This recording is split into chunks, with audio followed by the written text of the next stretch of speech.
अस्सलाम वालेकुम। उम्मीद करता हूँ आप लोग सब खैरियत से होंगे, जहाँ होंगे खुश होंगे। अल्लाह पाक आप लोगों को ऐसे ही खुश रखे। आज की हमारी दो स्टोरीज़ होने वाली है। एक स्टोरी ट्रेन के सफ़र की होने वाली है और दूसरी स्टोरी एक मदरसे की होने वाली है। दोनों स्टोरीज़ बहुत ज़्यादा इंटरेस्टिंग है, बहुत ज़्यादा खौफनाक, हॉरर एंड सस्पेंस से भरी हुई। बने रहें हमारी स्टोरीज़ के साथ। अगर आप लोगों को स्टोरी पसंद आए तो ज़रूर से चैनल को लाइक, सब्सक्राइब एंड शेयर कर दीजिएगा। बढ़ते हैं अपनी स्टोरी की तरफ।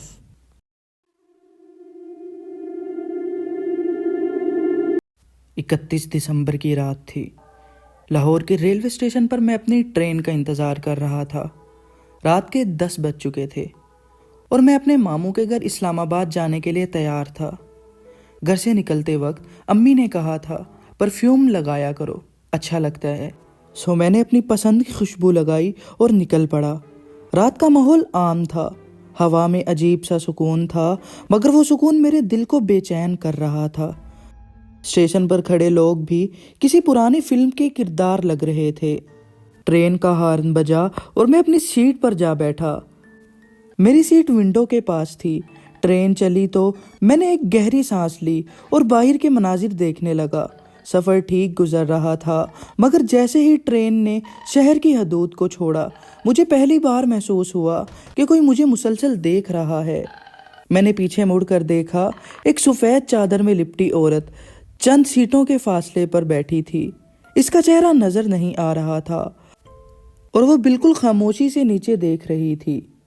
रात के 2 बजे के करीब ट्रेन एक गांव के करीब जाकर अचानक रुक गई। ऐलान हुआ कि इंजन में खराबी हो गई है और ठीक होने में कुछ वक्त लगेगा। थोड़े फासले पर एक गांव नज़र आ रहा था जहां कुछ लाइट्स चल रही थी। मैंने सोचा चाय पीने के लिए गांव जाता हूं। जब मैं गांव की तरफ बढ़ा तो मुझे लगा कि वो औरत जो ट्रेन में थी पीछे आ रही है। मैंने मुड़कर देखा तो वो कहीं नज़र नहीं आई। गांव बिल्कुल सुनसान था। जैसे ही मैं गांव में दाखिल हुआ, एक बूढ़ा आदमी नज़र आया जो कुछ पढ़ रहा था। मैंने चाय के लिए पूछा तो इसने कमरे की तरफ इशारा किया और कहा, वहाँ जाकर देख लो, मगर एहतियात करना, रात के वक्त यहाँ बाहर ज़्यादा ना घूमना।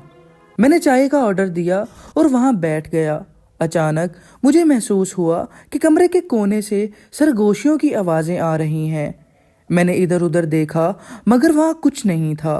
चाय ख़त्म करने के बाद जब मैं गांव के रास्ते वापस ट्रेन की तरफ आ रहा था तो मुझे वही औरत दोबारा नजर आई। इस बार वो मेरे रास्ते के दरमियान खड़ी थी। मैंने करीब जाकर देखा तो इसका चेहरा धुंधला नजर आ रहा था, जैसे किसी ने इसे धुआं बना दिया हो। इसके हाथ में कोई लकड़ी का डब्बा था। उसने आहिस्ता से डब्बा खोला और अचानक तेज चीख की आवाज आई। मैंने पीछे मुड़कर भागना चाहा, मगर मेरे कदम जैसे जमीन में जम गए हों। वो मेरे करीब आती गई और इसकी आंखें दहलते अंगारों जैसी सुर्ख थीं।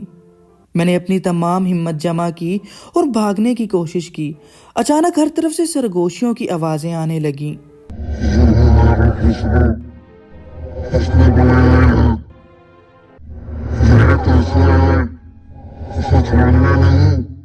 मैं जैसे तैसे गिरता संभलता ट्रेन तक पहुंचा और हैरत की बात यह थी कि इंजन बिल्कुल ठीक हो चुका था।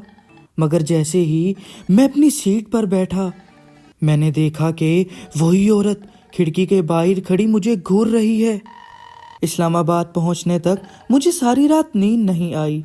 मामू के घर पहुंचकर मैंने इन्हें सब कुछ बताया और वो चौंक गए। इन्होंने कहा, ये गांव बदनाम है, वहाँ कई ऐसे वाकयात हो चुके हैं। तुम्हें खुशबू लगाने की वजह से इन्होंने फॉलो किया था। आज तक वो खुशबू मैंने दोबारा नहीं लगाई, मगर वो चेहरा, वो सरगोशियाँ और वो पूरी सरार औरत मेरे जहन में हमेशा के लिए नक्श हो गई हैं। बढ़ते हैं एक और स्टोरी की तरफ।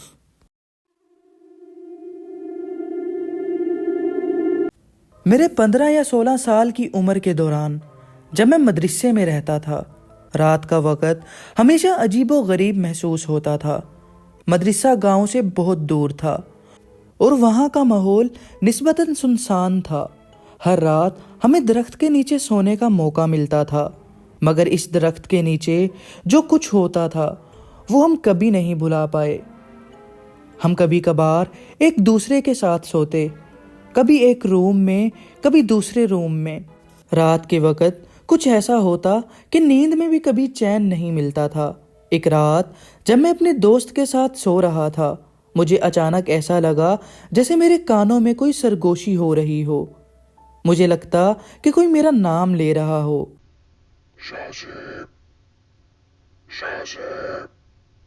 یہ آواز اتنی واضح تھی جیسے کوئی میرے کانوں کے قریب آ کر مجھے پکار رہا ہو۔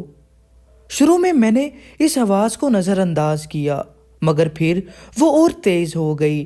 ایسا لگ رہا تھا جیسے میرے کانوں میں دھیرے دھیرے کوئی گہرے راز کی بات بتائی جا رہی ہو۔ میں اٹھ کر بیٹھا اور ارد گرد دیکھا، مگر کچھ بھی نہیں تھا۔ ایک اور رات میں پھر اپنے دوست کے ساتھ سو رہا تھا، اور اس بار مجھے اپنے پاؤں میں کچھ کھچاؤ محسوس ہوا، جیسے کوئی میرے پاؤں کی طرف آ کر انہیں کھینچ رہا ہو۔ میں نے فوری قدم کھینچ کر اٹھا لیا، مگر میرے دوست نے کہا، کیا ہوا؟ میں نے بتایا، کسی نے میرے پاؤں کھینچے ہیں، لیکن وہ صرف ہنس کر سو گیا۔ چند دن بعد رات کے وقت مجھے محسوس ہوا کہ جیسے میرے بال کسی نے پکڑ کر کھینچے ہیں۔ یہ اتنی شدت سے ہوا کہ مجھے اپنے سر میں درد محسوس ہونے لگا۔ میں خوف کے مارے ساکت ہو گیا، لیکن جب میں نے دوسرے دوستوں کو بتایا تو وہ بھی یہی کہتے کہ وہ کچھ نہیں دیکھ پائے۔ ایک دن ہم نے فیصلہ کیا کہ ہم اس بار کسی سے بات کریں گے۔ مدرسے کے ایک بزرگ استاد جو عام طور پر رات کو دیر تک جاگتے تھے، ہم نے سارا واقعہ انہیں بتایا۔ وہ ہمیں لے کر درخت کے نیچے گئے اور اس درخت کی چھال کو ٹٹولا۔ استاد نے ہمیں بتایا کہ یہ درخت ایک قدیم قبرستان کے اوپر اگا ہے، اور وہاں کوئی روحیں موجود ہیں جو رات کو تکلیف دیتی ہیں۔ اب ہمیں اس کا حل نکالنا ہوگا، استاد نے کہا، اور پھر انہوں نے کچھ خاص دعائیں پڑھ کر درخت کے نیچے چھڑک دیں۔ اس کے بعد انہوں نے ہمیں تسلی دیتے ہوئے کہا، اب تم پر وہ عذاب نہیں آئے گا، لیکن اس کے باوجود ہمیں کبھی کبھار وہ پراسرار آوازیں سنائی دیتی رہی۔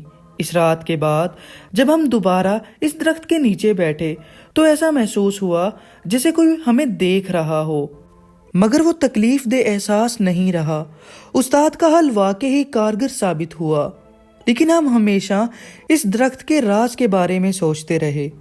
یہی تھی آج کی ہماری سٹوریز۔ امید کرتا ہوں آپ لوگوں کو بہت زیادہ پسند آئی ہوگی۔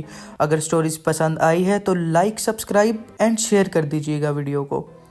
اور اگر آپ لوگ اپنی ریئل سٹوریز وغیرہ شیئر کرنا چاہتے ہو تو میں اپنا واٹس ایپ اور ای میل ایڈریس ڈسکرپشن میں دے دوں گا۔